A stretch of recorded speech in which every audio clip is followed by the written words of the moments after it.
Corona वाढला, मुलांना सांभाळा.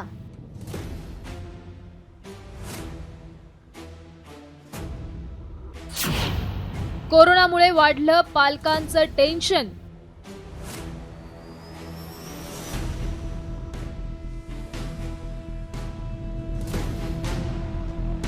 उन्हाळी सुट्ट्यांनंतर शाळा सुरू झाल्या आणि त्यातच कोरोनाची पुन्हा एंट्री झालीय.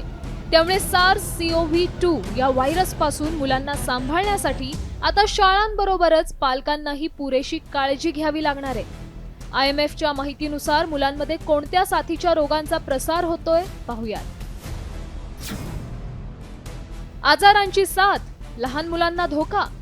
देशाच्या रुग्णसंख्येत लहान मुलांचं प्रमाण 13%. मुलांमध्ये कोरोना आणि पोटाच्या आजाराचा वेगानं प्रसार. लहान मुलांना विषाणूजन्य संसर्गाचा धोका जास्त. OPD विभागात पोटाच्या विकारांनी ग्रस्त मुलांचं प्रमाण सर्वाधिक.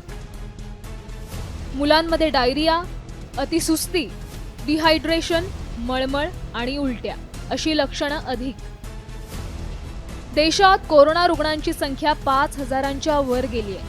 आणि दुसरीकडे आरोग्यमंत्री प्रकाश आंबेडकर यांनी पालिका आणि स्थानिक स्वराज्य संस्थांना आवश्यक खबरदारी घेण्याचं आवाहन केलंय.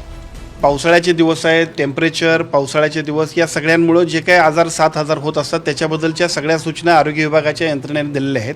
त्या माध्यमातून त्याच्यावरती योग्य मॉनिटरिंग केलं जाते.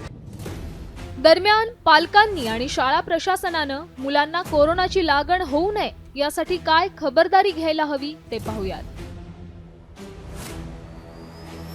मधुमेह, हृदयरोग, दमा किंवा इतर आजार असणाऱ्या मुलांवर विशेष लक्ष ठेवावं. मुलांना मास्क घालणे, हात स्वच्छ धुणे यासारख्या सवयी लावाव्यात. मुलांनी पाण्याची बाटली किंवा जेवणाचा डबा इतरांना देणं टाळावं. शाळांमध्ये हवेशीर खोल्या, स्वच्छ पाणी आणि स्वच्छतेसाठी योग्य व्यवस्था असावी. दरम्यान कोरोनाच नाही तर पावसाळ्यात इतर साथीच्या आजारांचा संसर्गही मोठ्या प्रमाणावर होत असतो. त्यामुळे अशी कुठल्याही प्रकारची लक्षणं आढळल्यास तिकडे दुर्लक्ष न करता मुलांवर तातडीने उपचार करणं कधीही योग्य. विनोद पाटील, साम TV, मुंबई.